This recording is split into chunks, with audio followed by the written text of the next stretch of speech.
আসসালামু আলাইকুম। স্বপ্নবাজ বাংলার আজকের ভিডিওতে আমরা সিরাজউদ্দৌলা নাটক থেকে সবচেয়ে গুরুত্বপূর্ণ 50টি এমসিকিউ প্রশ্ন নিয়ে আলোচনা করব।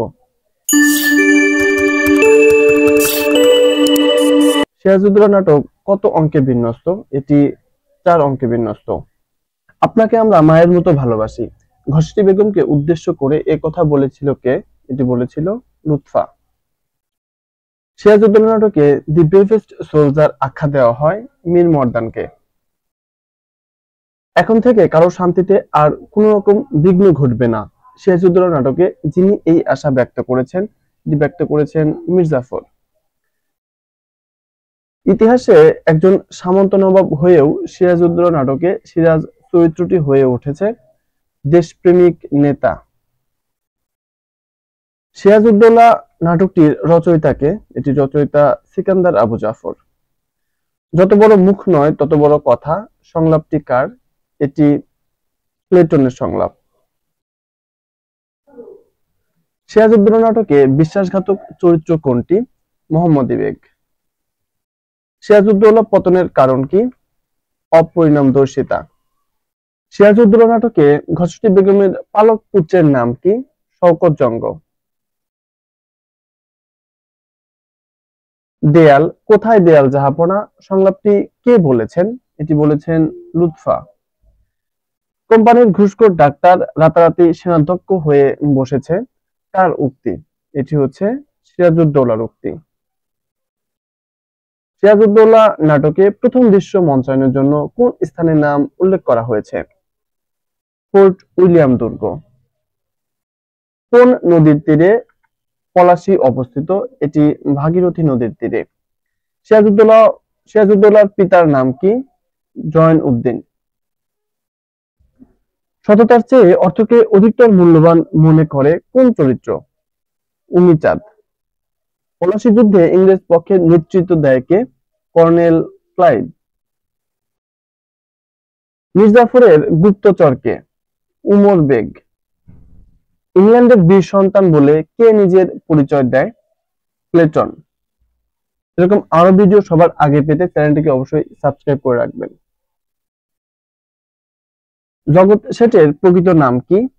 ফতেহ চাঁদ। কেউ এক চুল নড়লে প্রাণ যাবে উক্তিটি কার?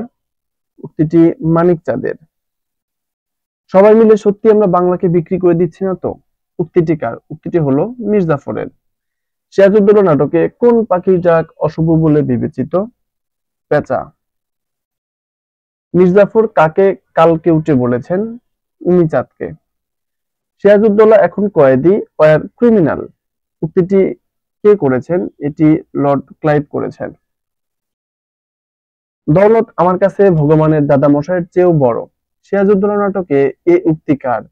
এটি হচ্ছে উমিচাঁদের উক্তি। আমরা এমন কিছু করলাম যা ইতিহাস হবে উক্তিটি কার? উক্তিটি হলো ক্লাইভের। সিরাজের পতন কে না চায় সংলাপটি কার? সংলাপটি ঘসেটি বেগমের। সততার চেয়ে অর্থকে অধিকতর মূল্যবান মনে করে কোন চরিত্র? এটি উমিচাঁদ। সিকান্দার আবু জাফরের মূল পেশা কি ছিল? সাংবাদিকতা। ভীরু প্রতারকের দল চিরকালই পালায় উক্তিটি কার? উক্তিটি হলো সিরাজউদ্দৌলার। এবার আমি আঘাত হানবই উক্তিটি কার? উক্তিটি মীর জাফরের। সিরাজউদ্দৌলা নাটকের প্রথম সংলাপটি কার? প্রথম সংলাপ প্লেটনের। কারা এদেশে সামরিক শক্তি বৃদ্ধি করেছে? ইংরেজরা। সিরাজউদ্দৌলা নাটকে স্ট্যান্ডিং লাইক পিলার্স বলতে কি বোঝানো হয়েছে? নবাব সৈন্যদের। ব্রিটিশ সিংহ ভয়ে লেজ গুটিয়ে নিলেন, এ বড় লজ্জার কথা উক্তিটি কার? উক্তিটি উমিচাঁদের। সবাই উচ্চাভিলাষী, সবাই সুযোগ খুঁজছে সিরাজউদ্দৌলা নাটকে এই উক্তিটি কে করেছেন? এটি রাজবল্লভ করেছেন। সিরাজউদ্দৌলা নাটকে we have come to earn money and not to get into politics সংলাপটি কার? সংলাপটি ওয়াটসের। তোমার নিজের হাতেই সিরাজউদ্দৌলাকে মারতে হবে ইন ইউর ওন ইন্টারেস্ট কার উক্তি? এটি ক্লাইভের উক্তি। ভিক্টোরি অর ডেথ এ উক্তিটি কার? এটি প্লেটনের উক্তি। ওয়াটসনের সই জাল করে দিয়েছিল কে? এটি করেছিল লুসিংটন। সিকান্দার আবু জাফর কোন পত্রিকার সম্পাদক ছিলেন? তিনি মাসিক সমকাল পত্রিকার সম্পাদক ছিলেন। দুর্গের যুদ্ধে নবাবের সেনাধ্যক্ষ কে ছিলেন? রাজা মানিক চাঁদ। উমিচাঁদ কোথা হতে বাংলাদেশে আসছিল? লাহোর হতে। ট্র্যাজেডি নাটক কোন রসে আচ্ছাদিত থাকে? করুণ রসে। কে নবাবের আসল চিঠি গায়েব করে নকল চিঠি পাঠায়? মীর মুন্সি। পলাশীর যুদ্ধে ইংরেজদের পক্ষে সৈন্য ছিল কতজন? সৈন্য ছিল ৩,০০০। ওরা বেনিয়ার জাত কাকে বলা হয়েছে? ইংরেজদের। সিরাজউদ্দৌলা নাটকে সমাপ্তি হয়েছে কিভাবে? যন্ত্রণার মাধ্যমে। কে সারাদিন ভাং খেয়ে পড়ে থাকে?